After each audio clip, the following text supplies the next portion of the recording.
Hello, everyone. I'm Darien Gold, and welcome to All Things Pilates, Season 7.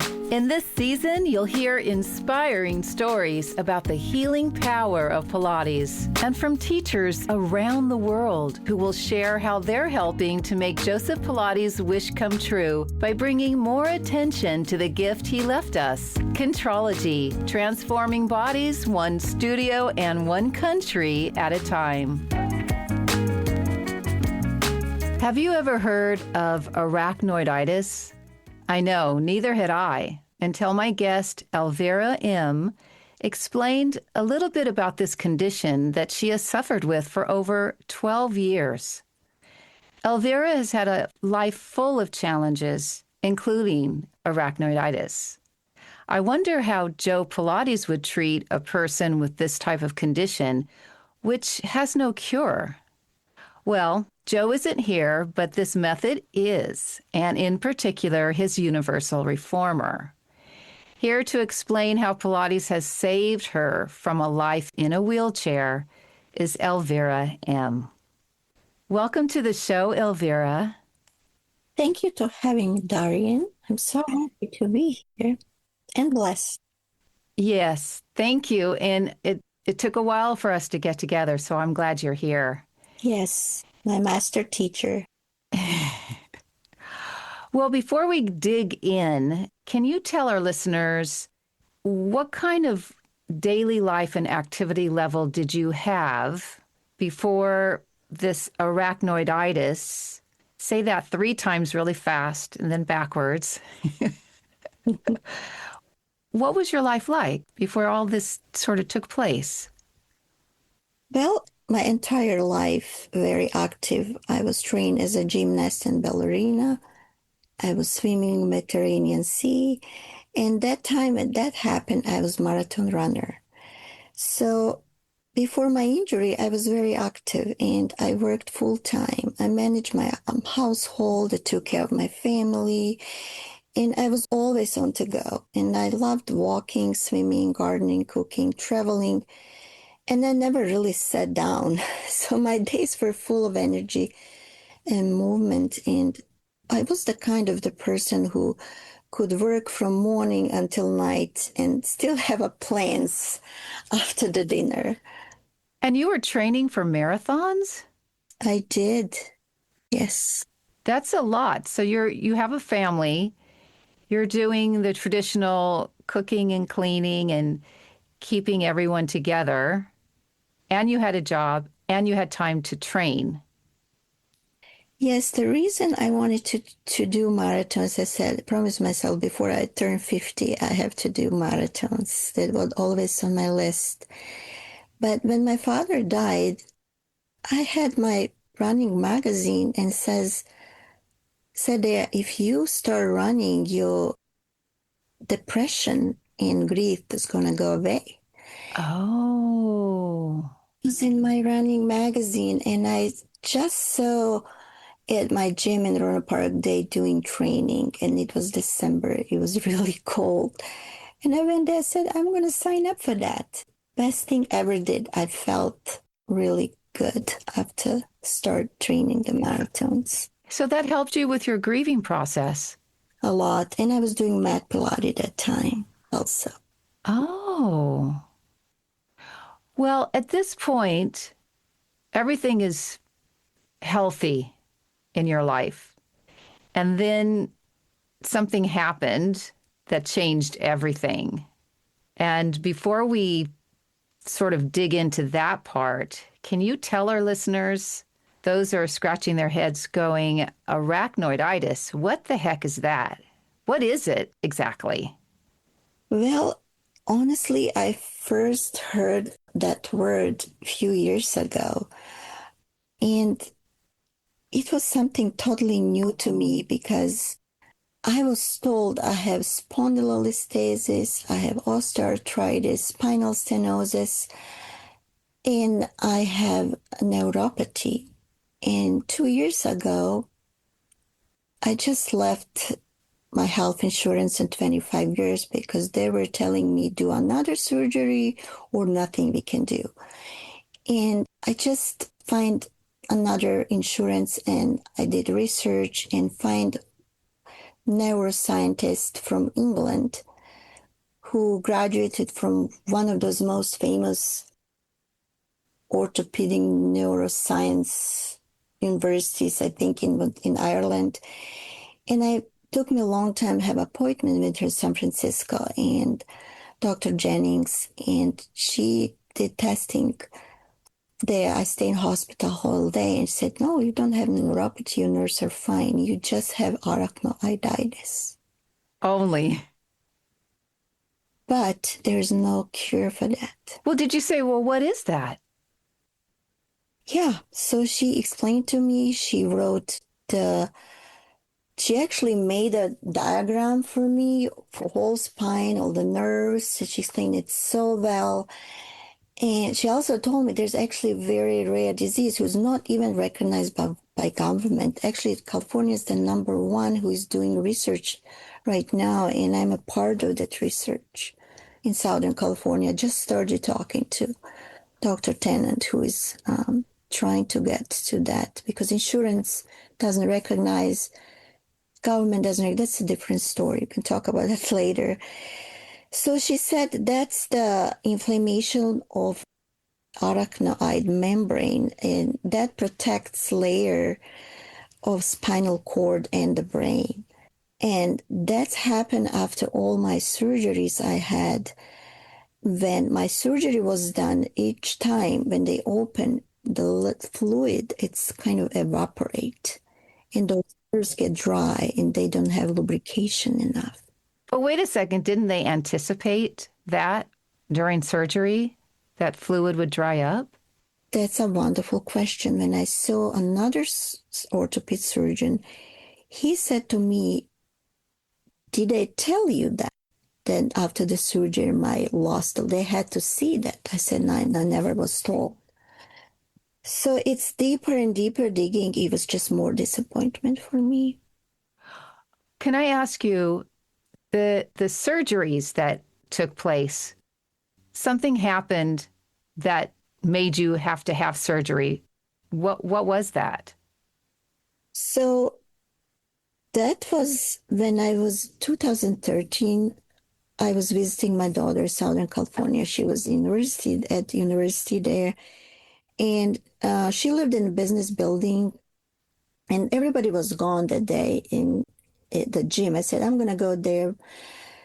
That morning, I was preparing, cooking, cleaning. And her friend's supposed to come for dinner because every time I come visit, they like to come. And I said, oh, this time now for me. It's the middle of the day, go to gym. And there was a wonderful gym in the building. And I was just going on the treadmill, trying to warm up and have to keep training for my marathons. I think I signed up for one in New York, but I'm not sure that time. And it's about 10, 15 minutes. My legs. Wait. Are you on the treadmill right now? Yes. Oh, you're just warming up like you always do. Yeah. Yes. And my legs start to be numb. I didn't feel my legs and it was so painful. It's very difficult to explain that pain. And I couldn't even breathe. So I just fell and treadmill was running actually.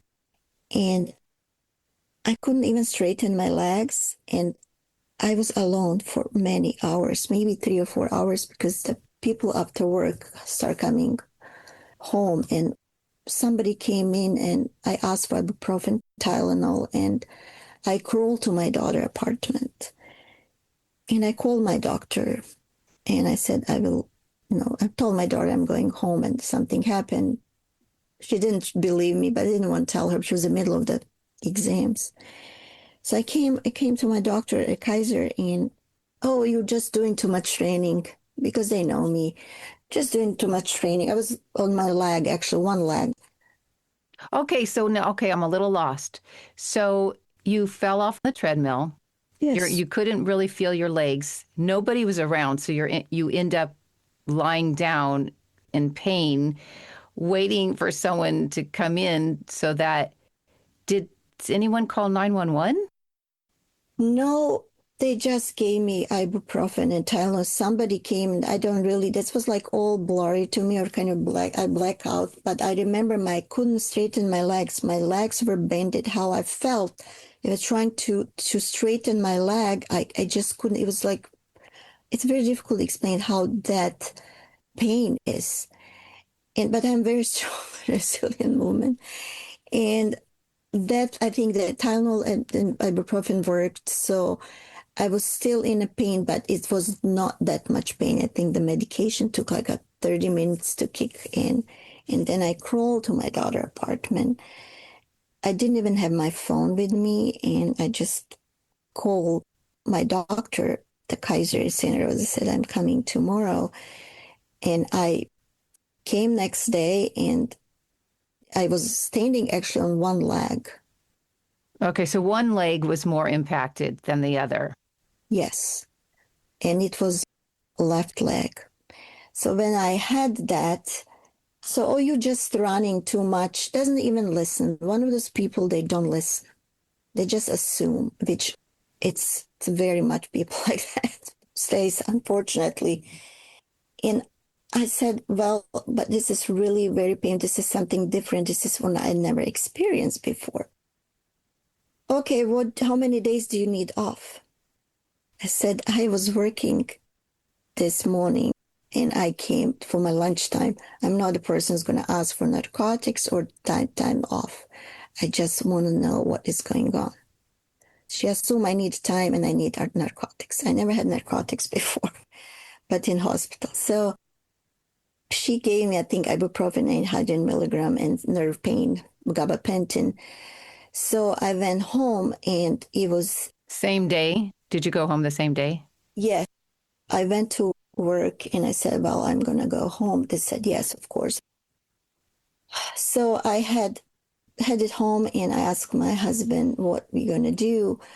Well, he started calling around and I think he knows the manager. We called member service. He said, I need MRI. So you have to have your doctor order.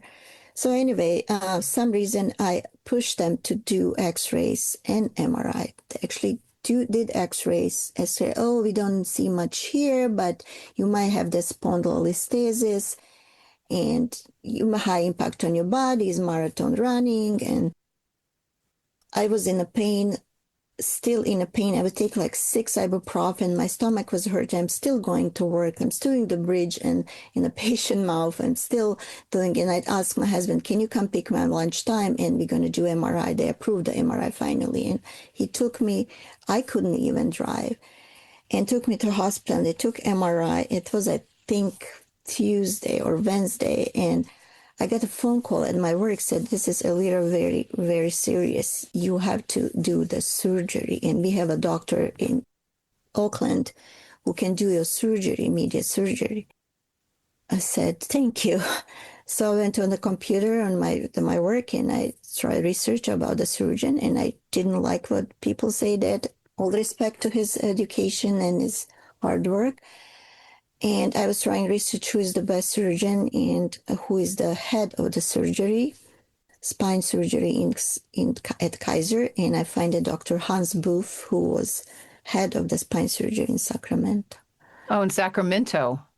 He's in Sacramento. And he's a professor too.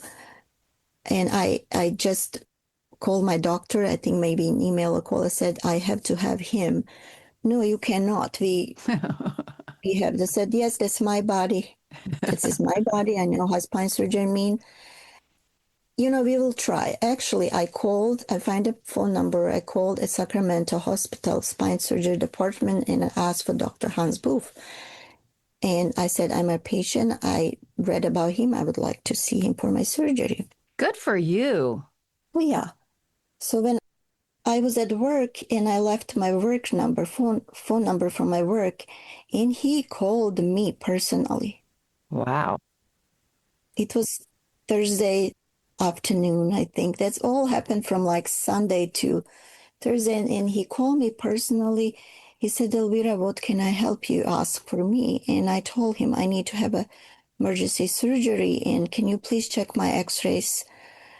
He actually immediately opened his computer and he check my x-rays at Kaiser, what I was taking, MRI. He said, oh, your life is compromised. You can die or be in a wheelchair for the rest of your life. Just like that? Like that.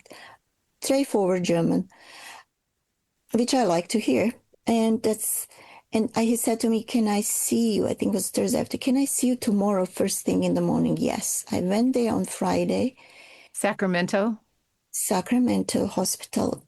And he saw me and he said, I'm not doing surgeries, but I do one on Sunday on my off day. Oh. So he saw something. Well, he knew that you needed help right away. Yes, he said, first of all, he said, I will do that for you because you're a refugee from Bosnia. Oh, and he was German?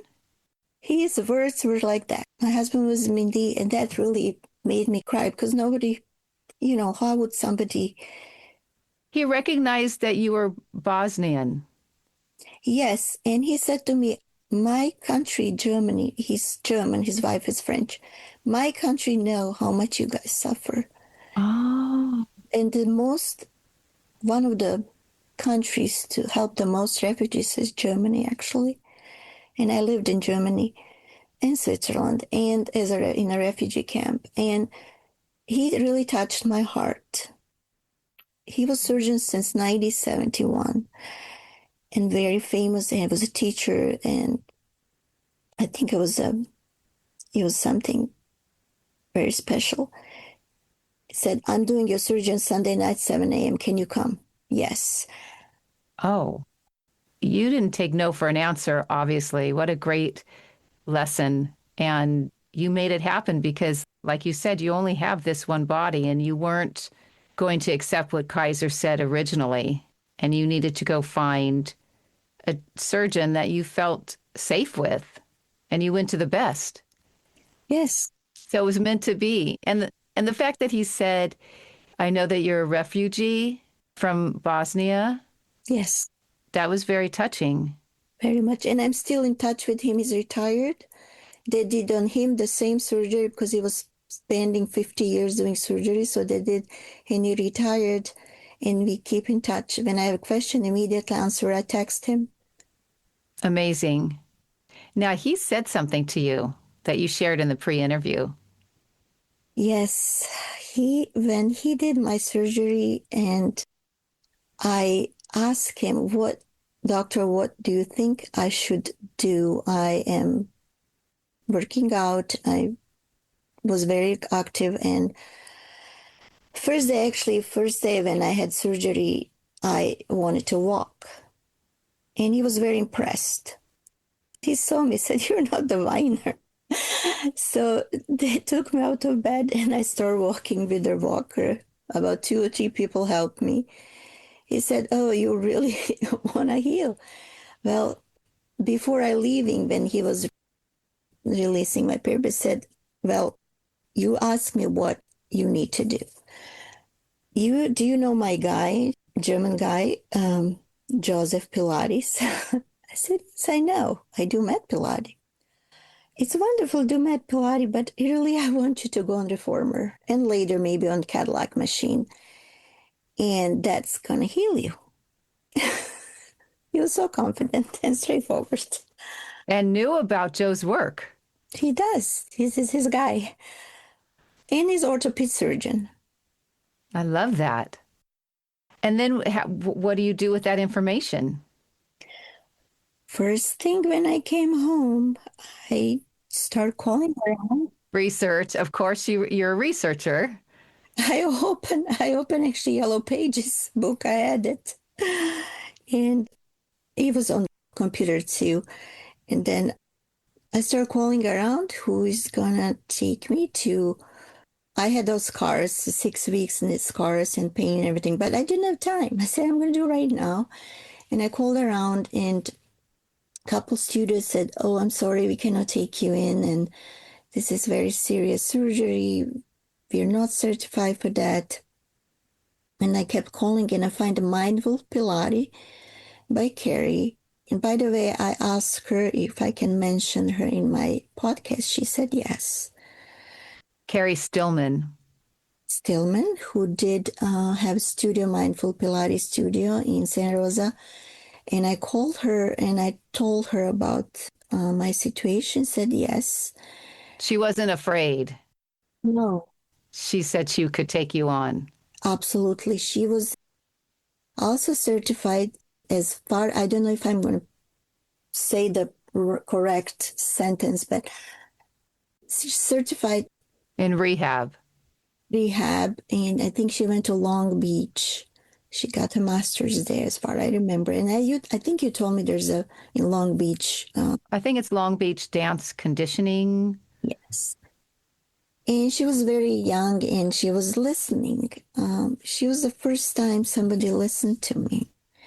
She wanted my X-rays to bring, and she wanted us to have conversation in her studio. And Yeah, so the two of you could strategize together. It's so responsible of her. yes, and she was young, and also she had, I think, some injuries, personal injuries, and she knew how to design my program. But we had to wait 6 weeks until my stitches are removed, or because it's a big open wound. It was a big surgery. I had to bone graft from my hip, and it was like, I think, 9 hour surgery. Can I ask you, what exactly did they do? What was the surgery intended for? To open up the channel, the spinal canal, or? Actually, it was very complicated. So it wasn't basic spinal fusion. It was, I guess, as doctor explained to me, that was all connected to my previous life. I had worked first as a child, I was very active, and my mother had probably some issues. I don't know genetically, but I think the lifting the pots, heavy pots during the refugee camp, cooking for dozens or let's say 100 people, I took the job to kind of have my 1-year-old baby with me. How long were you in the camps? About 2.5 years. And I was lifting heavy pots. And then after that, I moved to Germany and worked in nursing home after 2.5 years. That was all during the war. And I was lifting about 45, 50 people per day, 2 shifts. And my doctor said, you got cracked, those vertebrae. They start cracking from heavy lifting. And but I didn't feel anything. I never had back pain, and I was always warm. It was my survival was more important, mental survival than physical. I didn't really feel. I was just so happy I can work, earn my money, help my family during the war. That was the horrible war under the siege. My city was there, and I had my daughter with me too, who had epilepsy seizures. So for me, surviving mentally is, whatever I need to do, I will do. And not living in the refugee camp, burning my own money, it was a big deal for me. Very. Healing too. So I was lifting heavy people. I have to take them out of bed and in and give them shower and take the pajama off and give them like hair done and all this. And also Parkinson disease people were there. It's difficult to deal, but I was so happy. And I could have my daughter with me, which wasn't healthy, but at least I could watch her. And then he said that start cracking, and then your vertebrae start absorbed, disappearing. The pieces of the bone were, just flying away, or Each vertebra was disappearing? Hey everyone, I wanted to let you know that DarienGold.com has been beautifully redesigned. Besides a new brand identity, the site is simple to navigate. With only 5 menu items, it's easy to glean information about classes and links to the Pilates Mastery app, the ATP podcast, and even to my voiceover website. Plus, I'm offering a special individualized mentoring program. And lastly, Tracing My Path, a digital coffee table book. The Pilates Mastery app has new additions. You can listen to my current podcast season right inside the app. The video player is replaced to help decrease buffering. A replay option is available so you can work on a routine continuously. And our in-app purchase options are coming soon, which include audio only, single exercises, my wall repertoire, and a meditation piece to help you relax after your workouts. Well, that's the latest news. And now, back to the interview. About two of them, when he showed me in x-rays, actually there's a lumbar vertebra was 3 and 4. There's a 2 holes there. There was nothing there, just the spinal cord. Wow. He even told me, how did you live with this? How is that he never seen something like that. Wow. He said it's a miracle. Actually, that was when I started doing marathon. It's a good thing because it wouldn't show maybe later, 70s, 80s, which I wouldn't be able, or would happen all of a sudden. Right. Spontaneously. Yeah. So I said that's a good thing that you had high impact exercise that starts showing now when you're 50. Okay, so fast forward, you have your Pilates teacher who sounds like she's also a PT, and she designs a program for you. Was it your first time getting on the reformer? Because all you were doing at this point was some of the mat work and running. And then you found this woman who wasn't afraid to work with you after spinal surgery. And then she put you on the reformer like your doctor suggested. Yes. When I came to her studio, I had feeling. Did you feel intimidated or did you feel hopeful? No, I didn't feel. That's part of my personality. Was raised by father, never feel intimidated with Anything.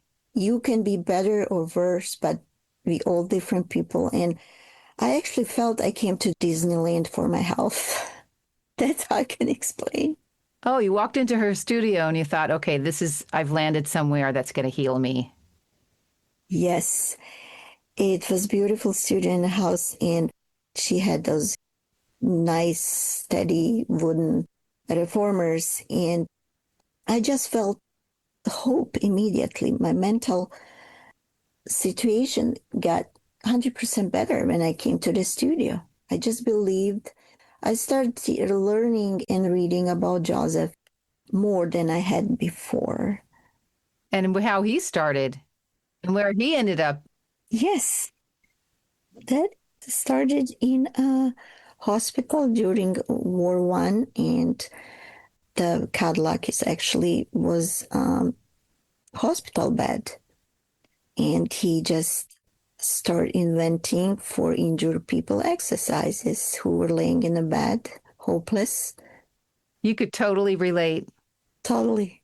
That's totally what I saw, because I'm a big researcher and a big reader, so I want to know a lot of stuff, especially if I go into something, I have to know and educate.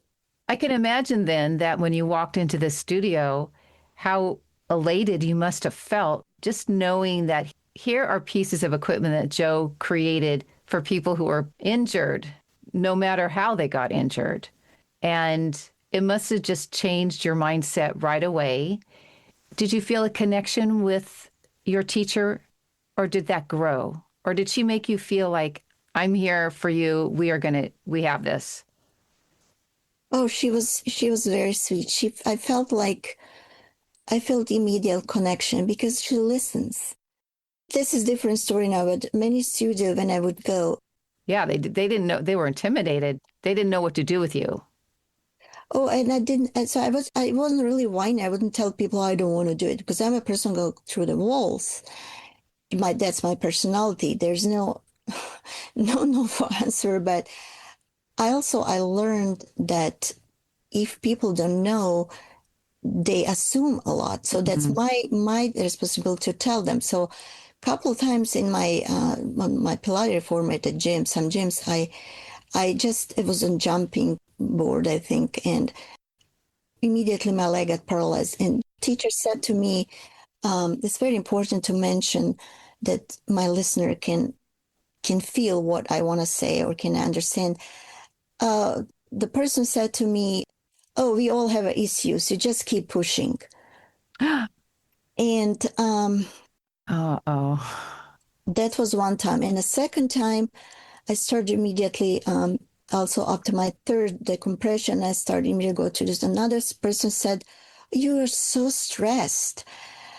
I'm always a smile on my. I don't complain or say anything. And I said, "Well, I'm not. I'm actually feeling very good. Actually, it's not. I'm not stressed. How could you?" So I'm very grateful to those two people. Do you know why, Darien? I'm grateful to them. Thank you to both of them to teaching me how not to be, what actor I'm going to be. So I'm going to flowers. Exactly. It's true. It's really true. Some of our best lessons come from unappetizing people who have their own issues. Yes, I'm very grateful. And one of them, I said, I don't like conflict with people. I'm by nature peacemaker. And, even people mean to me, I'm not angry, but I'm very disappointed and sad. So I'm not angry people by nature. But one of them, I said, well, thank you for showing me how not to be, because I wanted to be instructor one day that will listen their clients and patients patiently and not assume. Absolutely. It's one of the most important qualities as a teacher. You have to know how to listen. Yeah, we are a caregiver. We are a health caregiver. I find Pilates this is not regular exercise. It's very special exercise. We healing a people. We should listen to The whole person, not just the spine or the knees. You're healing the whole person. Thank you. And I learned that through my healthcare profession, I always had extra 30 minutes time that I can talk to people, ask them questions, have time for to ask them, how's your children, grandchildren, about real life and connect with them. It's just not because if somebody trusts you with the body or mouth, exactly for my profession, and they laying down and You were a dental hygienist.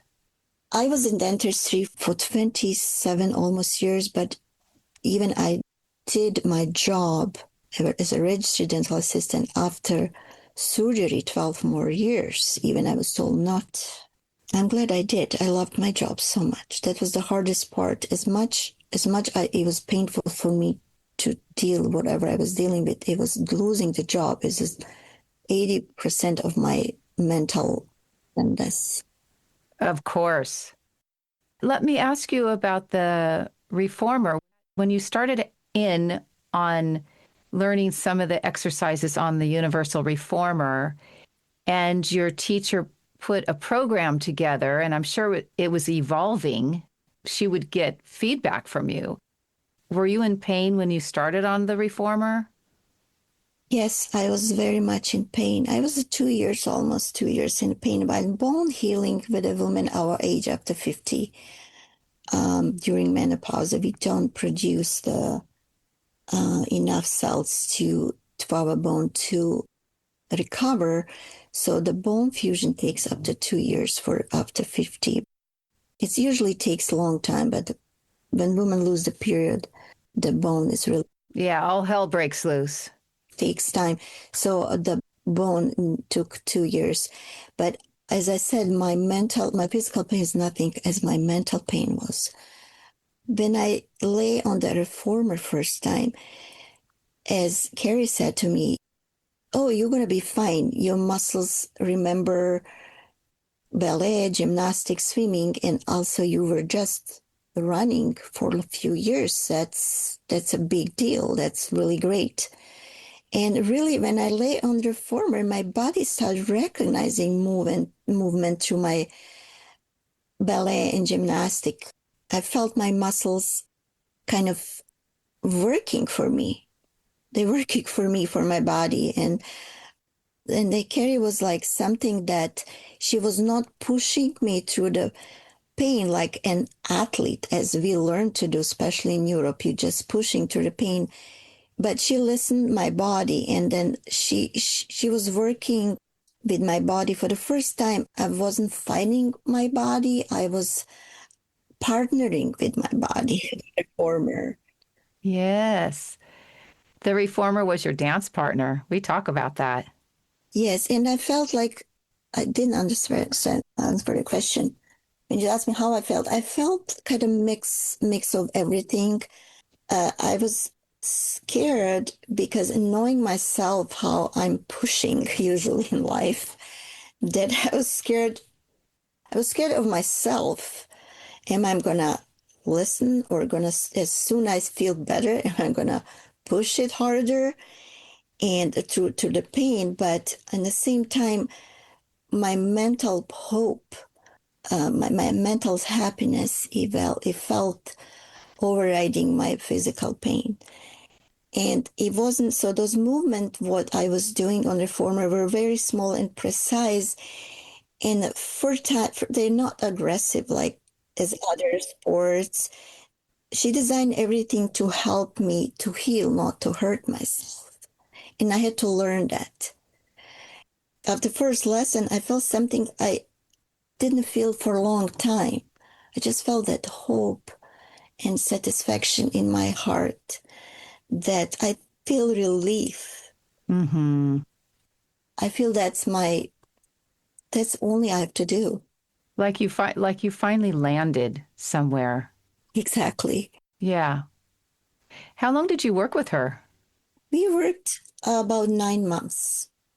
And from day one to the end of 9 months? Yes, we start working somewhere October until May, I think. But I went to work. My surgery was September 23rd, 2013. We started working, I think, November 1st, and I went to work December 9th, full time. You were able to stand and to work with patients? Yes. My doctor said, Elvira, you cannot do that. You have to do every other day 4 hours. I said, doctor, I have to heal. I have to heal myself mentally and distracted with job I love so much. Didn't feel the pain, you know. And so I start standing tall, not because of the fusion or because I had those screws and titanium in me. I started standing tall because of the roots and core I started building with Pilates reformer. And then the core stability kept me, grounded. And that strength when I start having with the Pilates reformer, I never felt that in my life. I was just so proud of my body. Yes. Did you keep the surgeon sort of in the loop as you were starting to heal? Yes, he wants me actually write a book. His patient's supposed to heal, but I You should write a book. You have so many life experiences that feed into what we're talking about today. Very inspiring. thank you. He said I was one of his best patients. And, I was start reading how people cannot bend and cannot put their shoes on. I start bending and putting shoes on. I was so strong that I can do anything to heal. And I really couldn't do much my memoirs that time because every time I go back to that, it makes me going through that again. So then I stopped. But one day, eventually, I will. How does your body feel now in comparison to when you first started the program? So here we are in 2025, because you have continued to practice. I know this because you came and had a few lessons with me. How does your body feel overall? So the reformer change everything for me. It's allowed me to strengthen my muscles without putting pressure on my spine. And My balance improved. My posture became better. I regained more flexibility, and even my walking was improved. I remember when I was started with Carrie, she used to first teach me breathing. I would go home with printed lessons to practice, and then she showed me how to start walking and running because I was running wrong, I guess. She worked on your gait. Yes. And the more I practiced, the more I learned that those small, precise movement can create the big changes in my body. And I felt like before Pilates reformer, I was trapped in my own body. So every movement was reminding me of the pain, but even I still have a pain, this pain doesn't control me anymore. And I move more with confidence, and my body feels like more alive. And when I talk to my doctor, I still have a problems, but when I talked to my doctor at the Sutter, said, Elvira, if you don't do Pilates, I'm sure, You'd be in a wheelchair. yes. And I can manage the daily tasks. I'm full-time in school. And I feel connected to my body again because I was totally disconnected. I was running away from my body. Yes, that's understandable. And I started trusting with Pilates to my body. For a long time, actually, I felt disappointed and said, like so betrayed. I betrayed my body, betrayed myself. And through the practice, I learned how to be patient and kind to myself. And Pilates wasn't just exercise to me, it was a mental therapy for me. I can see that. Thank you. What would you say to others who are also in severe pain or facing some kind of difficult diagnosis? What would you say to him or her to give them hope and how valuable? Of course, we're sort of biased with the Pilates method, but if there was a single piece of advice that you could give someone about starting a program, even though they might be in pain and they might be afraid, like kind of like you, and maybe they feel betrayed as well. What would you say? Thank you for that question. That's a wonderful question. For me, first, to my listener, I would like to say, please don't give up on your body and yourself and your life. And find somebody who listens to you. And find somebody who can create some minimum beginner exercises for you. And every exercise, a little exercise make the big changes in your brain and your body. And I know medications are necessary when we need it, but trust me, Pilates are your medication. I know it takes time, take patience and strength, and somebody who listens to your body and put you on those machines, it's your rescue. It's your giving your life back. And the people who are working in Pilates, especially my mentor as you, Darien, and also I worked with Gwen Miller, who wrote a book for All Spines I read I was using in my school. It's just see potential in those people who want to help you. Don't see your limitations. And then your whole brain's going to change for better. That's beautiful. You are sharing this because this is what has happened to you. Yes, and that's not just exercising. That's Pilates planting the deep and permanent roots in your body, in your brain, and conditioning all over your body. And I said, as much my body feels better, my brain is recovered. No, even all respect to my doctors for my post-traumatic stress I had. The Pilates became my psychotherapy. And I don't even see the psychotherapist anymore. And I told them about Pilates, and they all agree, all of them. So one of my doctor, actually, I saw he even wrote a book how Pilates healed them during the COVID.